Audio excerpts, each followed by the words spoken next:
Okay, so as you have your thumb loose, add one piece of raffia under your thumb, wrap over, pull it backwards so you've made a loop there, wrap the old piece over a couple of times, and then swap and start using your new piece.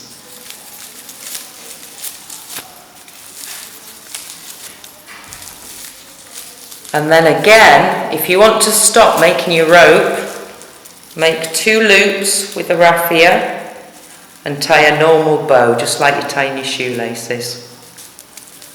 Just like that. Okay, so I'm not going to make this whole basket on film. What I'm going to do is switch to one I made earlier. So I'm just going to take the needle off again. And I'll show you how to make the shape, because obviously at the moment we're just putting the rope alongside itself, so we're making like a flat mat at the moment. Now for a gift basket, what you want to do is to start making it a bit more 3D. So I'm going to go over to the table and show you one that I've done earlier. So I've got this one here. And now is probably a good time to tell you that with these baskets, what you end up with is a neat side where you've been following your own stitches and a messy side where you haven't. Now, when you're going to make an open basket like a dish like this, you want your neat side on the top where everyone's going to be looking and your messy side on the back. When you do a more enclosed basket like this one, I put the messy side on the inside so that you get really nice stitching on the outside there. So when you get a bit better at this and you've had a bit of a practice at it, you could try making more enclosed shapes like this, but think that you're going to start to move away from your spiral there to make the walls, or if you're going to make a flat dish, you're going to continue going outwards and then just do a little lip on the side. So I'll show you how to change the shape now from being a flat basket to being a slightly curved basket. So again, I'm just going to attach the needle on to this bit of old stitch that we've got here. So again, another thicker piece of raffia. Put your needle on.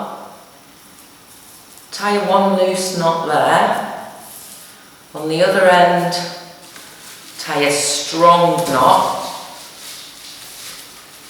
onto your basket. And again, tie the knot as close as you can to the basket so that you don't have to pull the knot through. If you pull the knot through, it'll probably snap and be really annoying. So now I'm going to come to the front of the table and just show you. So if this mat was going to remain flat, we would continue to put the coil on just like that at the side and then stitch it on. So I use my left hand to hold where the coil is going to go and my right hand to push the needle through. But if we want to make this basket move up at the sides to make a small dish, it's about how we place the coil. So if you place the coil up a little bit rather than flat to the side, and then stitch it, your basket will start to go upwards at the edge. So again, I'm just following the stitches with my needle, all these lines, I'm going to put the needle in behind. And pull it tight.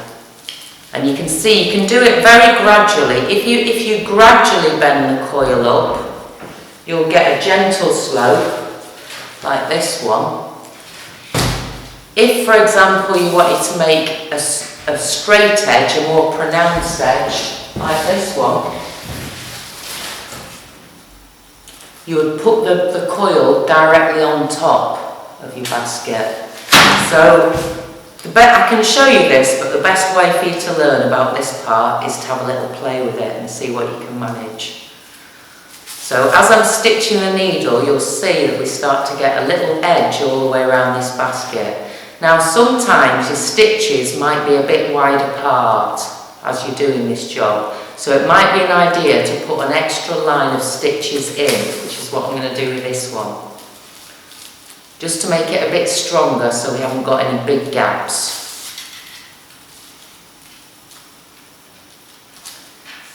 So if I just go all the way around here, then I can show you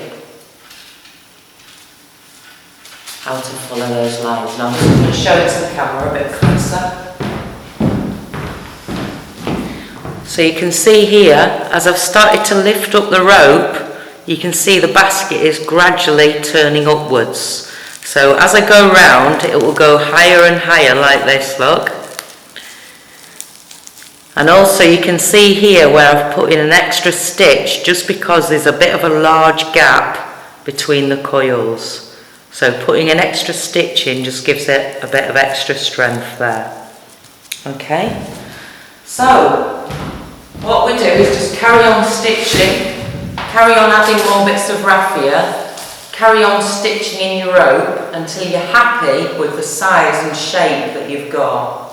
If you'd like to just make a flat mat to begin with, that's fine, but have a little experiment and see if you can start to make your basket move up the edge.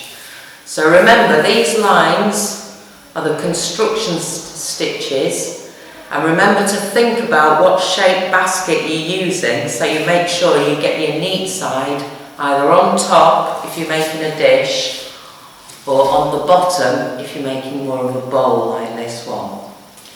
So the final thing to show you on these baskets is just how to attach some decorations on.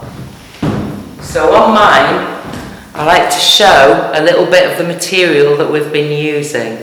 But because ours today are going to be a Christmas gift basket, I'm going to show you how to attach on some Christmas evergreen leaves.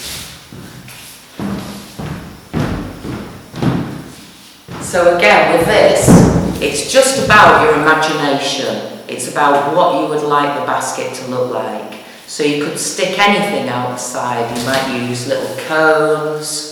I used leaves on this one and a bit of moss. I've just started using grapevine tendrils that have dried out on that one. But as I say, we're doing a Christmas workshop today. So what I'm going to attach onto this one now is just a few little evergreens. Now the way you would do it normally is work to the end of your rope and then attach it on. But just for speed, I'm just going to cut this rope off and show you how to do it very quickly. So normally you'd be continuing on with your rope and you'd have some little bits still sticking out the side like this. So I'm just going to put another piece of binding raffia on, just to hold it all together. So just stab your needle into the basket so it's not going to hurt you while you're doing this bit. And then this new piece of raffia, I'm going to start wrapping around quite thickly here. And this is where you can get your little bits and pieces. So I've got a little bit of evergreen. And just try and artistically arrange them if you can to make your basket look really good. So I'm just pushing the bits of evergreen into the core. I'll use that bit of rosemary as well. And then we're literally going to hold all those together with the core and then start wrapping the raffia around that. So to hold this decorative material in, we're going to use a little bit of raffia to bind, and then we're going to use some of our stitches just to hold it in place where we want it, to finish it off really nicely. So I'll just show you this a bit closer. We're going to tightly bind the evergreens in.